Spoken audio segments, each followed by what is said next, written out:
Happy Pride! Bonjour tout le monde! Hi everybody! Welcome to an extra special Pride edition of Storytime with Monsieur Steve. Today, I will be reading one of my favorite books, which is called And Tango Makes Three. But before I do so, I just want to say thank you to everybody who's shown up today. I really appreciate it. If it's your first time, welcome! Bienvenue! And if you're a returning customer, we love having you.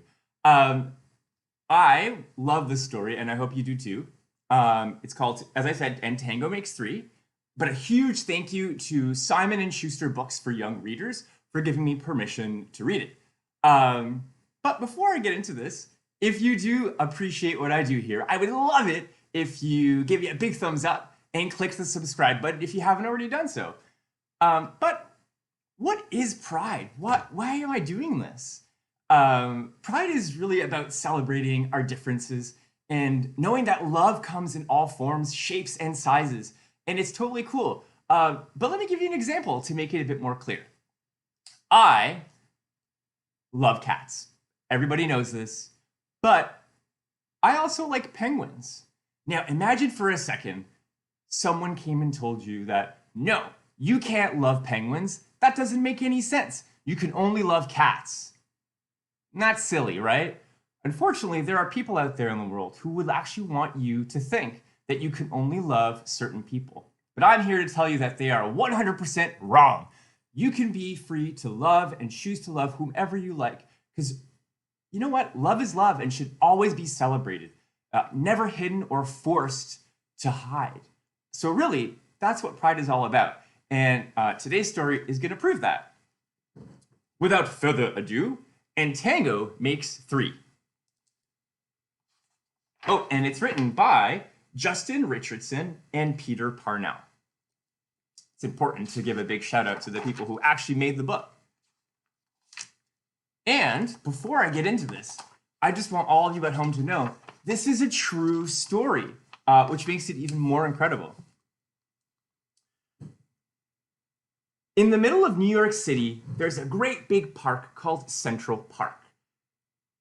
Children love to play there. It has a toy boat pond where they can sail their boats. It has a carousel to ride on in the summer and an ice rink to skate on in the winter. Best of all, it has its very own zoo. Every day, families of all kinds go to visit the animals that live there. I've actually been to Central Park before. Maybe you have too. And I've seen the penguins. So this is a really cool connection to have to the story. But children and their parents aren't the only families at the zoo. The animals make families of their own. There are red panda bear families with mothers and fathers and furry red panda bear cubs. There are monkey dads and monkey moms raising noisy monkey babies. There are toad families and toucan families and cotton-top tamarin families too.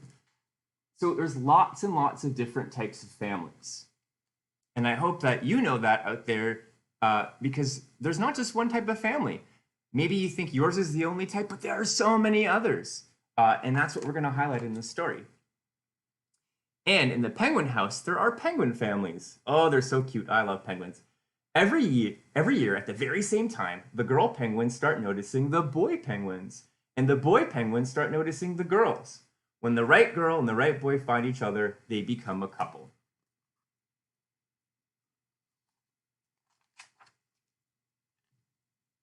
Two penguins in the penguin house were a little bit different.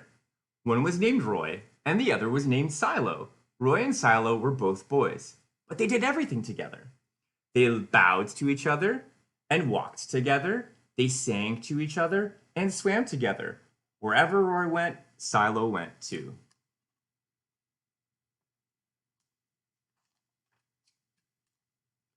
They didn't spend much time with the girl penguins, and the girl penguins didn't spend much time with them. Instead, Roy and Silo wound their necks around each other. Their keeper, Mr. Gramsci, noticed the two penguins and thought to himself, they must be in love. Roy and Silo watched how the other penguins made a home. So they built a nest of stones for themselves.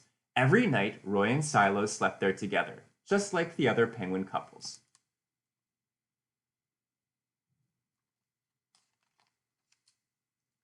And every morning, Roy and Silo woke up together. But one day, Roy and Silo saw that the other couples could do something that they could not. The mama penguin would lay an egg. She and the papa penguin would take turns keeping the egg warm until finally it would hatch. And then there would be a baby penguin. Oh, so cute. Roy and Silo had no egg to sit on and keep warm. They had no baby chick to feed and cuddle and love. Their nest was nice, but it was a little empty.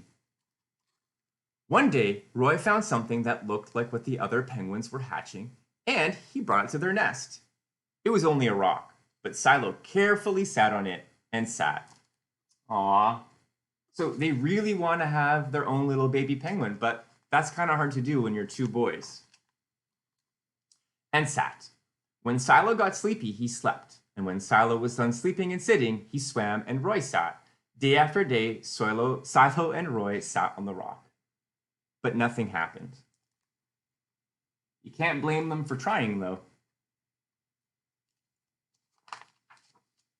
Then Mr. Gramsci got an idea. He found an egg that needed to be cared for, and he brought it to Roy and Silo's nest. Oh, I think I know where this is going. Roy and Silo knew just what to do. They moved the egg to the center of their nest. Every day they turned it, so each side stayed warm. Some days, Roy sat while Silo went for food.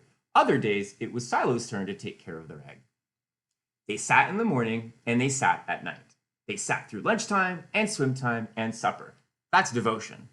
They sat at the beginning of the month, and they sat at the end of the month. And they sat all of the days in between.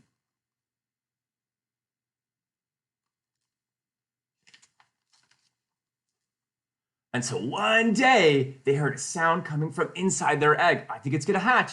Beep, beep, beep, beep, it said. Roy and Silo called back. Squawk, squawk. Peep, beep, beep, beep, answered the egg. Suddenly, a tiny hole appeared in the egg shell. And then... it's gonna hatch. Crack! Out came their very own baby. She had fuzzy white feathers and a funny black beak. Now, Roy and Silo were fathers. We'll call her Tango, Mr. Gramsci decided, because it takes two to make a tango. There's a saying, maybe you've heard of it, it's called "It Takes Two to Tango." Tango is a dance, and you can't really do it by yourself. You need a partner. So, makes sense that the two of them have tango, takes two to tango. I hope you get it.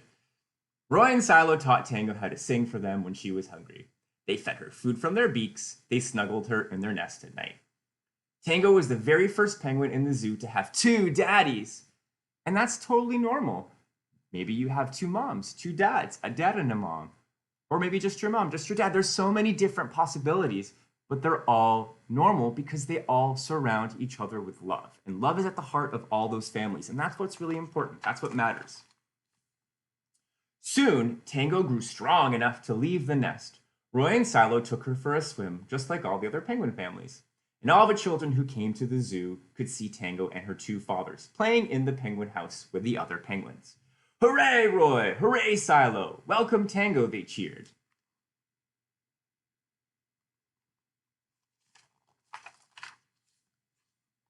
At night, the three penguins returned to their nest. There they snuggled together and, like all the other penguins in the penguin house, and all the other animals in the zoo, and all the families in the big city around them, they went to sleep. The end. Such an amazing story. I hope you enjoyed it. So, I hope the takeaway from this is that you understand love in all forms is totally cool. You can love whomever you love. That is your, I wouldn't even say it's a choice. It's just something you feel inside of you. And if it makes you feel good, don't ever let anyone tell you otherwise. Be proud of who you are and don't hide it. All right, everybody, thank you so much. And if you like this video, please give it a big thumbs up. Don't forget to hit the subscribe button. And happy Pride Month! Au revoir, mes amis. Goodbye. See you later.